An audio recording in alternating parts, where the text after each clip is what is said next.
জিহ্বাকে সংযত রাখবো। দেখবেন বউকে এত গালি দেয়, অসভ্য কিছু স্বামী আছে না নাই বলেন? সন্তানদের সামনে যে স্বামী তার বউকে গালি দেয়, ওই সন্তান বড় হলে ওই বাপকে গালি দেয়, আছে না কিছু? শুধু বলে সন্তানের বাপেরা মাঝে মাঝে এসে বলে, হুজুর সন্তানটা আমার সঙ্গে খারাপ আচরণ করে। অবশ্যই আপনার সন্তান যে আপনার সঙ্গে খারাপ আচরণ করছে এর কারণও কিছু থাকে। এই জন্য আপনি বাবা, স্ত্রীকে আপনি যদি সম্মান দিতে পারেন, সন্তান আপনাকে সম্মান দেবে। স্ত্রী যদি তার স্বামীকে স্বামীকে সম্মান দিতে পারেন, সন্তান তো ওই মাকে সম্মান দেবে। এগুলো সব দেখে, এগুলো সবসময় অবলোকন করে সন্তানরা। যে সংসারের স্বামী স্ত্রীর দ্বন্দ্ব বেশি, সেই সংসারের সন্তানগুলো মানুষ হতে পারে না। সালাম দিয়ে ঢুকবেন, সংযত কথা বলবেন। দেখবেন মানুষের কাছে এসে সুফি সাহেব, বাড়িতে গেলে শয়তান, আছে না? বাইরে সুন্দর আচরণ, কি ঠান্ডা মেজাজের মানুষ, কিন্তু বাড়িতে যখন যায় বউয়ের সঙ্গে কুকুরের মতো আচরণ করে, জানোয়ারের মতো আচরণ করে। আবার কিছু কিছু মহিলাও আছে স্বামীকে ঝাঁকা মেরে কথা বলে। এটা মানে একটু জোরে বলেন ঠিক, মানে আপনারা ভালো আছেন, ওরা ভালো নাই, বুঝাচ্ছে সমান সমান, মানে উনি ভয় পাইছে একটু, হুজুর বাড়িতে যেতে হবে, সমান সমান করে দেব। কথা মেপে মেপে বলতে হবে। কাউকে সম্মান হানিকর কোনো কথা বলা যাবে না, সে মনে কষ্ট পাবে এমন জাতীয় কোনো কথা বলা যাবে না। আমার রাসূল বউদেরকে এত সুন্দর করে ডাক দিতেন।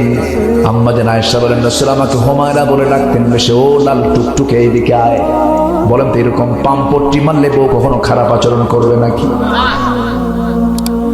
নবীজি খাদিজাকে ডাকতেন, তাহেরা এইদিকে আয়, ও পবিত্র নারী এইদিকে আসো। কি সুন্দর করে নবীজি ডাক দিতেন, কি সুন্দর তার ডাকের পদ্ধতি ছিল। আমার নবীজির একাধিক স্ত্রী, 4টা স্ত্রী একদিন এসে বলছে, হুজুর আমাদের মধ্যে গন্ডগোল লাগছে, আপনি কাকে সবচেয়ে বেশি ভালোবাসেন? রাসূল বলছেন, ও আমার স্ত্রী 4 জন, তোমরা আমাকে যে প্রশ্ন করেছো এই উত্তরটা আমার দিতে সময় লাগবে, কালকে সকালে দেব, যাও। পাঠায় দিলেন, কারণ ভাবলেন কার নাম নিয়ে কোন গন্ডগোল লাগবে, পাঠায় দিলেন। রাতের বেলা করলেন কি, 2টা করে খেজুর প্যাকেট করে প্রথমে আম্মা জান আয়েশার ঘরে গিয়ে বলছেন, আয়েশা আমি তোমাকে 2টা খেজুর দিয়ে গেলাম, আমি তোমাকে খুব ভালোবাসি, কিন্তু এই ভালোবাসার কথা কিন্তু কাউকে বলা যাবে না, একমাত্র তোমাকেই বলে গেলাম। কিন্তু দ্বিতীয় ঘরে গিয়ে তাই বললেন, তৃতীয় ঘরে গিয়ে তাই করলেন। 2টা করে খেজুর দিয়ে আসলেন, 8টা খেজুর দিয়ে আসলেন 4 বউকে। পরের দিন সকালবেলা বুক ভরা আশা নিয়ে 4 জন মিলে রাসূলের কাছে এসে বলছে, হুজুর আপনি কাকে বেশি ভালোবাসেন? রাসূল মুস্কি হাসি মেরে বলেন, ও আমার স্ত্রীরা, আমি তাকেই সবচেয়ে বেশি ভালোবাসি যাকে আমি গত রাত্রিতে লুকায়া 2টা খেজুর দিয়ে আসছি। জোরে বলেন সুবহানাল্লাহ। নবীজির কি ম্যানেজিং পাওয়ার ছিল, কি ম্যানেজিং পাওয়ারটা তার মধ্যে ছিল। কখনো গন্ডগোল লাগাতে দেন না, রাসূলকে গন্ডগোল লাগাতেন না, গন্ডগোল ছুটাতেন। ওই ব্যক্তি মুমিন যে ব্যক্তি গন্ডগোল না লাগায় গন্ডগোল ছুটায়, সমাধান করে। স্বামী মালয়েশিয়া থাকে, বউ থাকে ঝিনাইদহ। ভিডিও কলে কথা বলতে বলতে বলতে বলতে রাগারাগি হয়ে গেছে। এখন ফোনের মধ্যে কয়, তুই তালাক। 1 তালাক 2 তালাক দিতে দিতে সব তালাক দিয়ে আমাদেরকে ফোন দিয়ে বলে, হুজুর কাম তো সারছে, কি সেঞ্চুরি মারছি।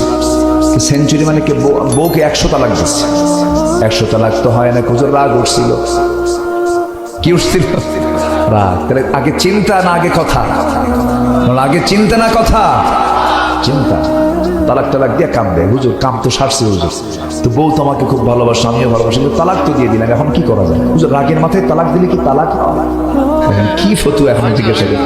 আচ্ছা রাগের মাথায় যদি তালাক না দেয়, মানুষ কি মহব্বত করে তালাক দেয়? ময়না রাগ করে না, আসে তোমাকে না তালাক, এরকম তালাক দেয় কেউ?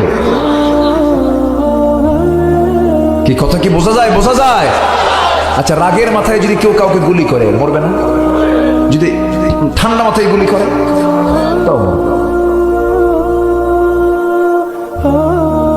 কষ্ট পাচ্ছেন না তো? এই কথাগুলো বলার দরকার আছে না? তাহলে কথা আগে না চিন্তা আগে? আল্লাহ বলছেন নামাজটা ঠিক করো, জিহ্বা ঠিক করো।